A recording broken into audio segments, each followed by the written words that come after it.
తాకట్లో ఉన్న మీ బంగారాన్ని విడిపించి ఆ రోజు ఆన్లైన్ రేటుకి కొంటాం. Sharma gold company. ప్రేక్షకులందరికీ నమస్కారం. అందరికీ మహాశివరాత్రి శుభాకాంక్షలండి. నేను గీతాంజలి, సుమన్ టీవీకి స్వాగతం.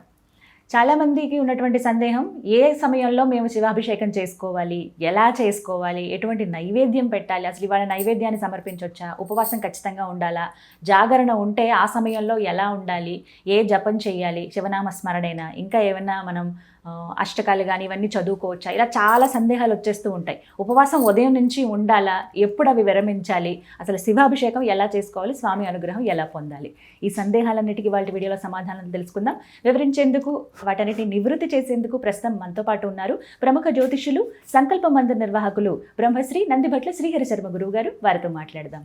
గురుగారు నమస్కారం అండి. వాగర్థ వివ సంపృక్తౌ వాగర్థ ప్రతిపత్తయే జగతః పితరౌ వందే పార్వతీ పరమేశ్వరౌ. ఆదిత్యాయ చ సోమాయ మంగళాయ బుధాయ చ గురుశుక్రశనిభ్యశ్చ రాహవే కేతవే నమః. శృంగేరి జగద్గురు పీఠాధిపతులకి, కంచి పీఠాధిపతులకి నమస్కారములు తెలియజేసుకుంటూ కార్యక్రమాన్ని ప్రారంభిద్దాం. మహాశివరాత్రి శుభాకాంక్షలు గురుగారు. మీకు, మీ యొక్క యాజమాన్యానికి, ప్రేక్షకులకి కూడా మహాశివరాత్రి పర్వదిన పుణ్యకాల శుభాకాంక్షలు. చాలా సంతోషం అండి. అంతగానో ఎదురు చూస్తాం. శివరాత్రి చాలా విశేషమైన పర్వదినం అందరికీ. మరి ఇలా ఎన్నో సందేహాలు ఉన్నాయండి. ఇందాక నేను చెప్పినట్టుగా ఉదయం లేచిన దగ్గర నుంచి అసలు ఏ విధంగా నియమాలు ఉంటాయి, విధి విధానాలు ఏంటి, పూజలు అసలు ఎలా చేసుకోవాలి, ఆ రోజు పూజా విధానం, జాగరణ, ఉపవాసం, వీటి గురించి తెలియచేయండి. మహాశివరాత్రి సంవత్సరానికి వచ్చేటువంటిది ఒకే ఒక్క శివరాత్రి. అయితే మనకు శాస్త్ర ప్రకారము అహోరాత్రములు అని అంటారు. ఈ అహోరాత్రములు 4.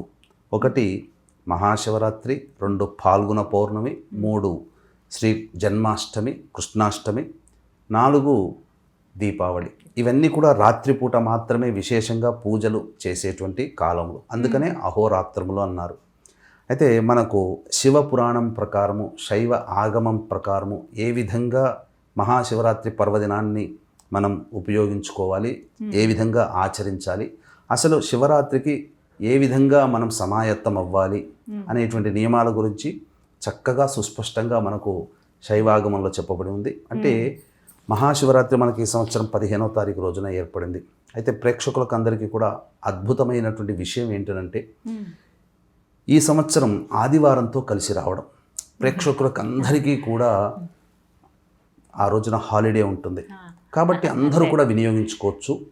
అన్నిటికంటే ముఖ్యంగా 2 విశేషమైనటువంటి యోగాలు ఈ మహాశివరాత్రి రోజున ఏర్పడుతున్నాయి. మొట్టమొదటిది పాతార్క యోగం అనేటువంటిది ఏర్పడుతుంది. ఈ పాతార్క యోగము సాధారణంగా ఏర్పడినప్పుడు చేసేటువంటి పూజ కానీ, జపము కానీ, దానము కానీ, హోమము కానీ, అర్చన కానీ, ఏ పుణ్యకార్యం చేసినా కోటి సూర్యగ్రహణాల సమయంలో చేస్తే ఎంత ఫలితం ఉంటుందో అంత ఒక్క ఈ పాతార్క యోగం ఉన్నటువంటి రోజునే ఏర్పడుతుంది. అటువంటిది మహాశివరాత్రితో ఈ పాతార్క యోగం వస్తుందంటే దాని యొక్క పుణ్య ఫలితాన్ని మాటల్లో వర్ణించడానికి మనకు మాటలు సరిపోవు.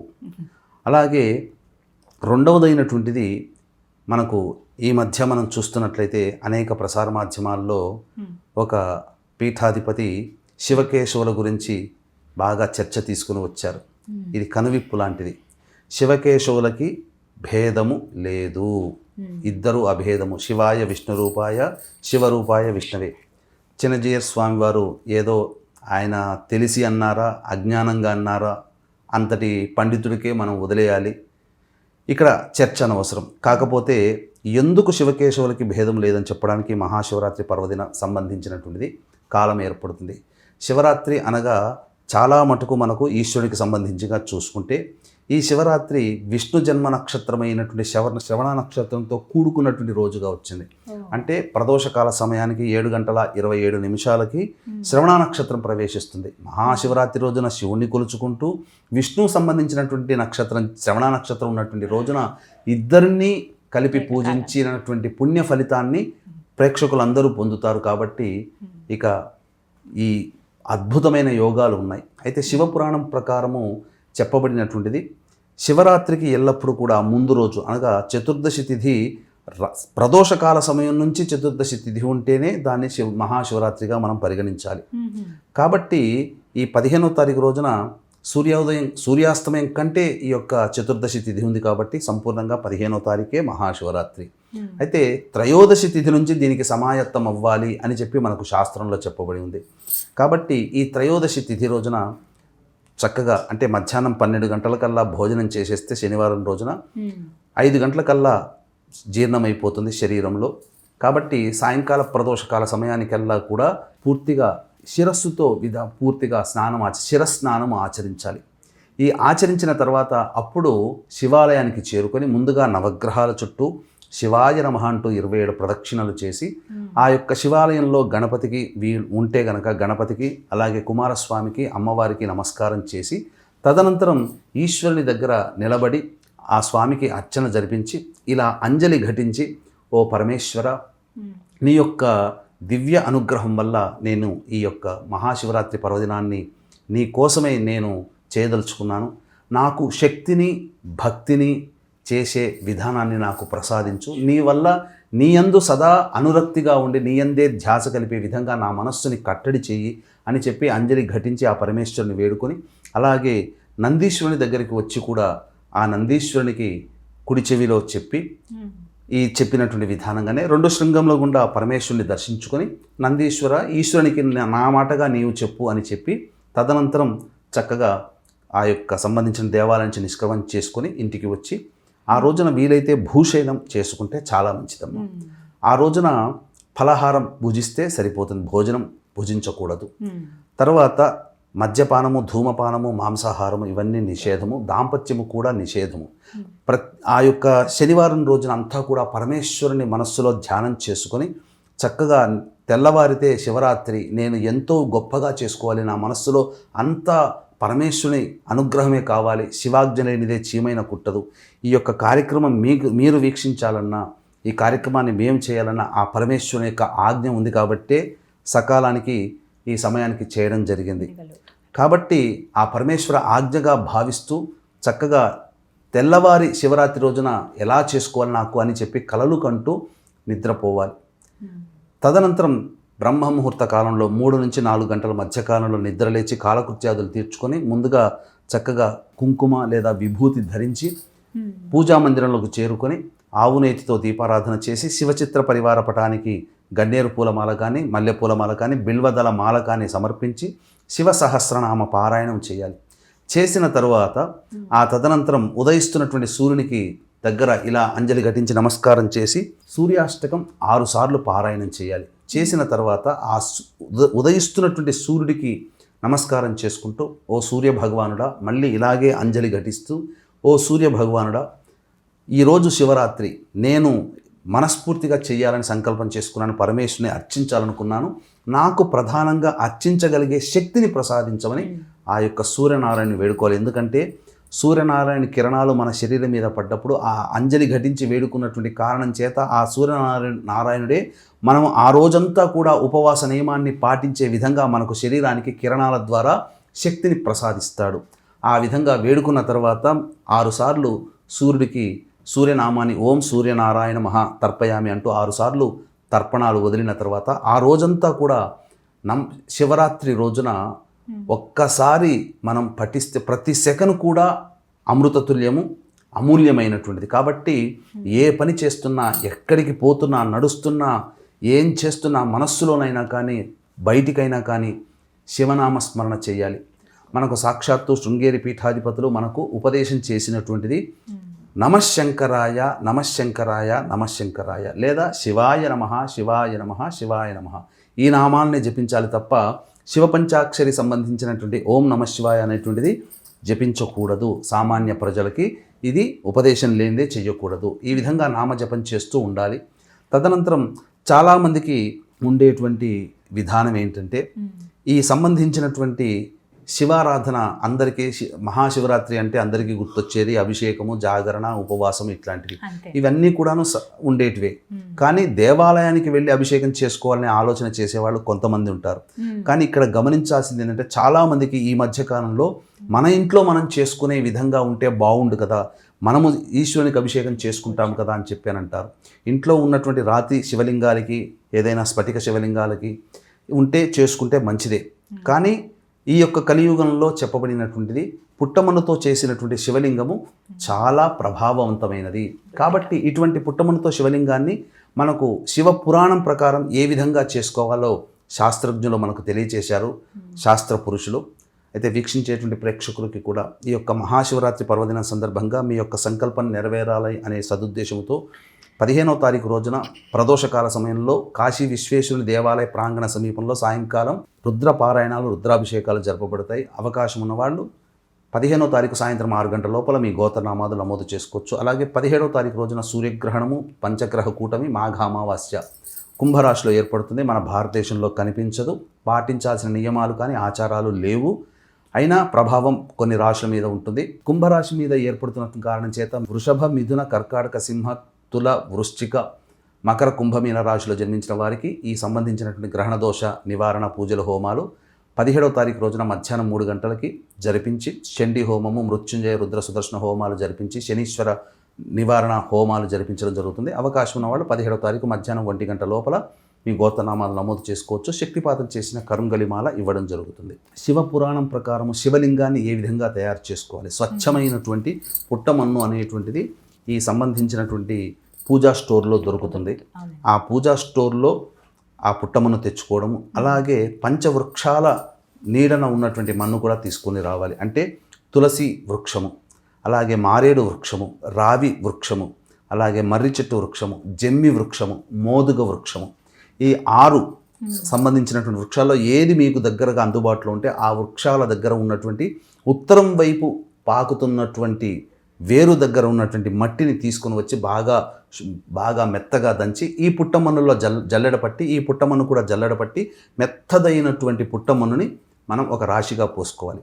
ఆ పుట్టమన్నులో కొద్దిగా 5 గ్రాములు పసుపు, 5 గ్రాములు కుంకుమ, అలాగే జాజికాయ, జాపత్రి, ఇలాచి మరియు పచ్చకర్పూరము, వట్టివేళ్ళు, ఇవన్నీ కూడా వట్టివేళ్ళు దంచాల్సిన పని లేదు. ఇవన్నీ కూడా బాగా మెత్తగా దంచి ఆ పుట్టమన్ను తెచ్చినటువంటి మన్నులో కలపాలి. అలాగే పరమేశ్వర వీర్య స్వరూపమైనటువంటి పాదరసాన్ని 1 లేదా 2 గ్రాముల మోతాదు తీసుకుని వచ్చి ఆ విధంగా వేయాలి. అలాగే ఎర్రచందనము మరియు మంచి సుగంధము, గంధము పొడి కూడా వేయాలి. అలాగే విభూతి కూడా అందులో వేయాలి. వేసి మరియు చక్కెర అని అంటారు. చక్కెర అంటే మనం రోజు టీ కాఫీలో వాడే చక్కెర కాదండి. నవబోద్గడ్డ లేదా మిశ్రి అని అంటారు, కలకండ అని అంటారు. వాటిని మెత్తగా దంచి పొడి చేసి అది కొంత పొడి వేయాలి. అలాగే ఆవు పెరుగు, ఆవు నెయ్యి మరియు తేనె ఇవన్నీ కూడా వేసి అప్పుడు ఆవు పాలతో బాగా పిసికి శివలింగాకారంగా తయారు చేయాలి. చేసిన తర్వాత అప్పుడు ఆ యొక్క ఆవు నేతితో గనక శివలింగాన్ని మొత్తము అద్దితే అది అభిషేకం చేసినా కరిగిపోకుండా ఉంటుంది. ఈ విధంగా మధ్యాహ్నంలో మీరు ప్రిపేర్ చేసుకొని ప్రదోషకాల సమయానికి అంతా కూడాను మీరు శివాభిషేకానికి రెడీ చేసుకోవాలి. అయితే ఇక్కడ సాధారణంగా వీక్షించేటువంటి ప్రేక్షకులు కూడా అందరూ కూడా 100కి 100% లేదా 99% మంది చేసేటువంటి తప్పు ఏంటనంటే ప్రతి పదార్థము కూడా అపవిత్రమే. మనం అభిషేకం చేస్తాం, మనం బావిలో నీళ్లు తెచ్చుకున్నామండి, నదిలో తీసుకొచ్చామండి, చెరువులో పట్టుకొచ్చామండి, అయినా అపవిత్రమే. శివాభిషేకానికి అపవిత్రతతో కూడుకున్నటువంటి పదార్థాలతో ఎప్పుడూ కూడా అభిషేకం చేయకూడదు. మేము దగ్గరుండి చెరుకు రసం తీసుకొచ్చామండి అని అంటాం, అయినా అది అపవిత్రమే. ప్రతిదీ కూడా ఆవు పాలైనా, ఆవు పెరుగు, తేనె, నెయ్యి ఏదైనా కానీ అపవిత్రమే.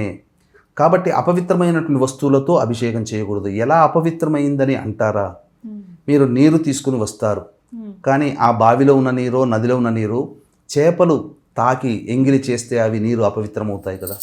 అలాగే తేనెటీగలు నోటి ద్వారా తీసుకొచ్చి పెడితేనే అది తేనె, ఆ యొక్క తేనెటీగలు అపవిత్రం చేశాయి.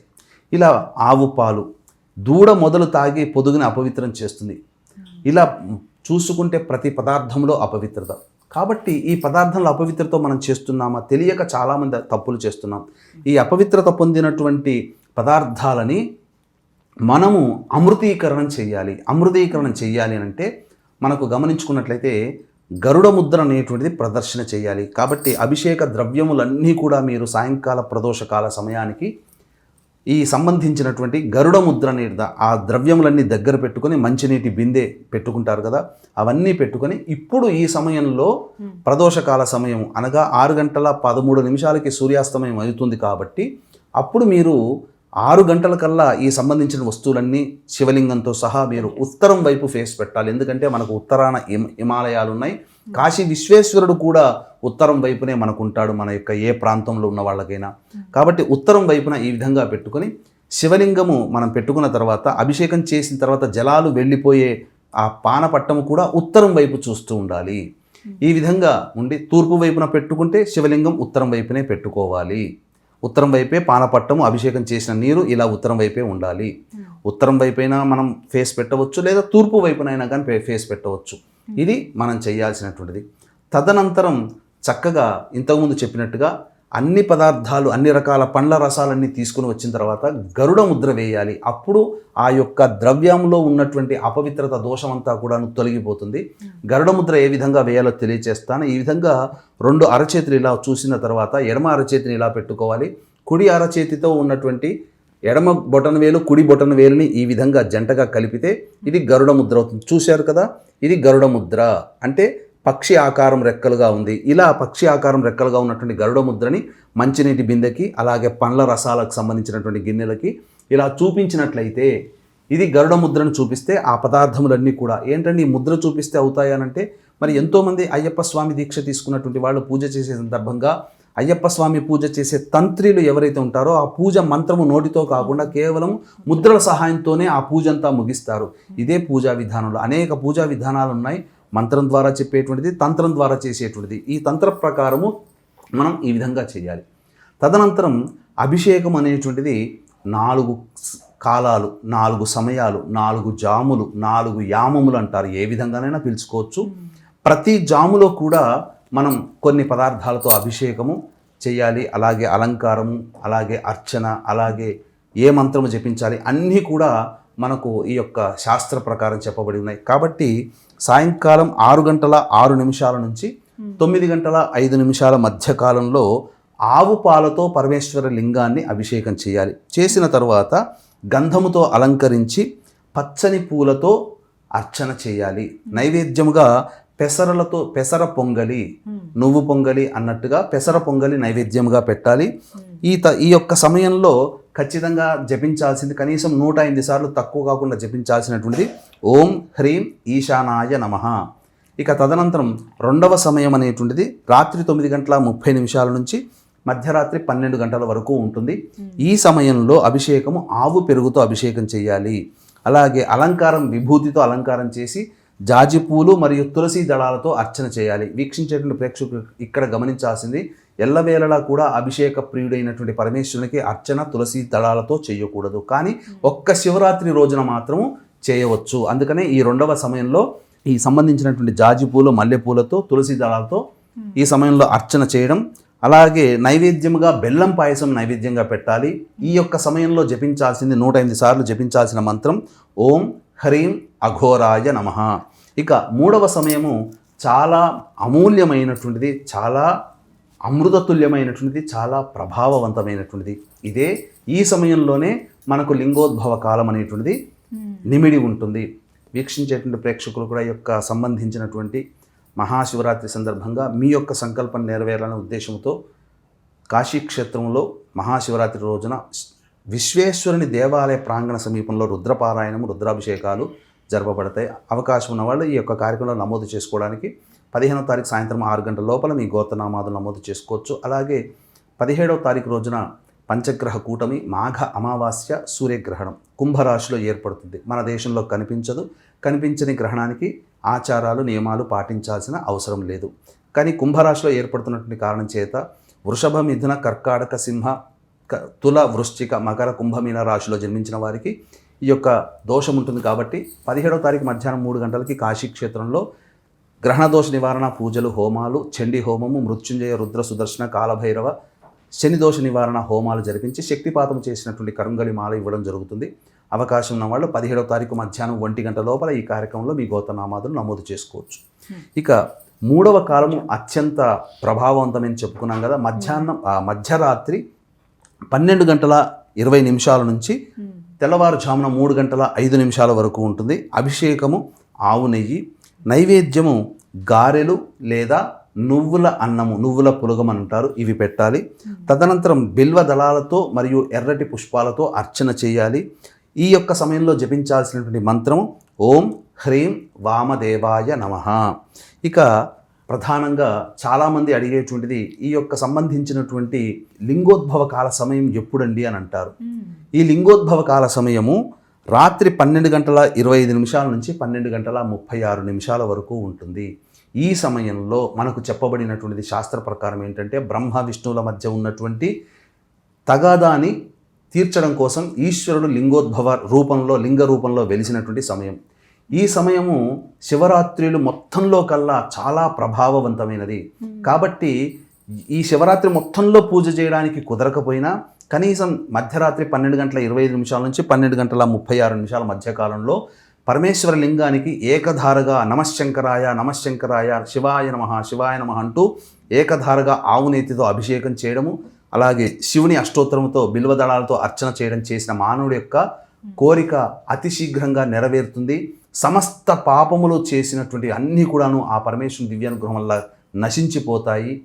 జ్ఞానంతో అజ్ఞానంతో చేసినవి ఇవేవి కుదరకపోయినప్పటికీ కూడా మానవుడు బిల్వదళంతో కూడుకున్నటువంటి పరమేశ్వర లింగాన్ని కేవలం దర్శించి నమస్కారం చేసుకున్నా చాలట ఆ యొక్క ఫలితం మానవుడి ఖాతాలో పడుతుందని చెప్పబడుతుంది. కాబట్టి ఎట్టి పరిస్థితుల్లో కూడా ఆ యొక్క పరమేశ్వరునికి సంబంధించిన లింగోద్భవ పుణ్యకాలాన్ని మాత్రం మిస్ చేసుకోకండి. శివరాత్రి మొత్తంలో ఇదే ప్రభావవంతమైన పుణ్యకాలము. తెల్లవారుజామున 3:30 నుంచి 6:35 వరకు 4వ సమయం. ఈ సమయంలో తేనెతో చక్కెర, అంటే కాఫీ టీలుగా పెట్టుకునే చక్కెర కాకుండా నవబోద్గడ్డ, మిశ్రీగడ్డ అని అంటారు, దాన్ని పొడి చేసి ఆ పొడిని నీటిలో వేసి ఆ విధంగా ఈశ్వరునికి అభిషేకం చేయడము. నీలిరంగు తెల్లని పుష్పాలు, అంటే నీలిరంగు అంటే నల్ల కలువ పుష్పాలు కానీ శంకు పుష్పాలు కానీ అలాగే నందివర్ధనము, మల్లెపూలు, జాజిపూలతో కానీ అర్చన చేయాలి. చేసిన తర్వాత నైవేద్యముగా కేవలము గంజివార్చినటువంటి గోరువెచ్చటి అన్నాన్ని నైవేద్యంగా పెట్టాలి. ఇక ఈ సమయంలో జపించాల్సినటువంటి మంత్రం ఓం హ్రీం సద్యోజాతాయ నమః అనే నామాన్ని చెప్పాలి. ఇక తదనంతరం ఆ యొక్క శివుని పూజ అంతా అయిన తర్వాత ఆ రోజంతా కూడా సంతోషముగా చేసుకున్నాననే నిండైనటువంటి భక్తిభావంతో స్నానం ఆచరించి ఇంటిల్లిపాది తదనంతరం మళ్ళీ చక్కగా ఒక కలశంలో నీటిని తీసుకొని అర్చించినటువంటి అభిషేకం చేసినటువంటి నిర్మాల్యములన్నీ కూడా పక్కకు పెట్టి మళ్ళీ అభిషేక జలంతో అభిషేకం చేయాలి. అభిషేక జలంతో అభిషేకం చేసేటప్పుడు కూడా ఈ విధంగా మళ్ళీ ఆ యొక్క అభిషేక కుంభానికి అనగా ఆ కుండకి గరుడ ముద్రని ఈ విధంగా చూపించి అప్పుడు ఆ నీటితో ఈశ్వరునికి అభిషేకం చేసిన తర్వాత ఇంట్లో ఇల్లాలు కానీ ఇంట్లో వాళ్ళు చేసినటువంటి అనేక రకాలైనటువంటి శాకాహార పదార్థాలని స్వామివారికి కొద్దిగా ఒక పళ్ళెంలో కానీ విస్తరాకులో కానీ నైవేద్యముగా పెట్టి తదనంతరం అతిథులకి, అభ్యాగతులకి, అనాథలకి ఎవరికైనా కానీ అన్నదానము లేదా చేసిన వంటకాలు వాళ్ళకి పెట్టి తదనంతరం అప్పుడు ఇంటిల్లిపాది కూడాను వచ్చి అప్పుడు భోజనం చేసినట్లయితే శివరాత్రి పుణ్య వ్రతాన్ని ఆచరించిన వాళ్ళవుతారు. ఈ యొక్క ప్రభావాన్ని పొందినటువంటి వ్యక్తి యొక్క పుణ్యాన్ని దేవతలకి సైతం కూడా వర్ణించడానికి మాటలు సరిపోవని మనకు సాక్షాత్తు కుమారస్వామియే అగస్త్య మహామునికి చెప్పినటువంటి మాట. కాబట్టి ఇదేదో నా మాటగానో ఇంకేదో కాదు, సాక్షాత్తు కుమారస్వామి అగస్త్య సంవాదములో శివపురాణాంతర్గతంగా చెప్పబడినటువంటి మాటని అందరూ కూడా ఆలకించి పరమేశ్వరుని యొక్క దివ్య అనుగ్రహాన్ని పొంది తరించండి. ఇది అనుభవిస్తే తప్ప తెలియదు. కాబట్టి అందరూ కూడా శివరాత్రి యొక్క పూజా విధానాన్ని ఏ విధంగా చేసుకోవాలి, ఏ సమయంలో చేయాలి, ఆ రోజున ఏ విధంగా ఉండాలి అందరికీ తెలిసిందే జాగరణ. కాబట్టి ఈ విధంగా శివనామ స్మరణ చేసుకుంటూ చక్కగా చేసుకున్నట్లయితే పరమేశ్వరుని యొక్క దివ్య అనుగ్రహం పొంది శివాజ్ఞ లేనిదే చీమైన కుట్టదు. కాబట్టి మీ యొక్క సంకల్పం నెరవేరాలంటే ఈయన అనుగ్రహం కావాలి. ఇటువంటి రోజున అందరూ చెప్పిన విధంగా ఆలకించి మీరు చక్కగా ఆచరించండి. ఈ విషయం నచ్చితే 10 మందికి, మీ బంధువులకి, స్నేహితులకి, హితులకి ఈ యొక్క విషయాన్ని చేరవేయండి. ఎందుకంటే చాలామందికి తెలియని విషయాల్ని మీకు ఈ యొక్క ప్రసార మాధ్యమంగా మీకు తెలియజేయడం జరుగుతుంది. కాబట్టి అందరికీ ఈ యొక్క విషయాన్ని తెలియజేసే ప్రయత్నం చేయండి. చక్కగా వివరించారు గురుగారు, ధన్యవాదాలండి. సర్వం శ్రీ ఉమామహేశ్వర పరబ్రహ్మార్పణమస్తు.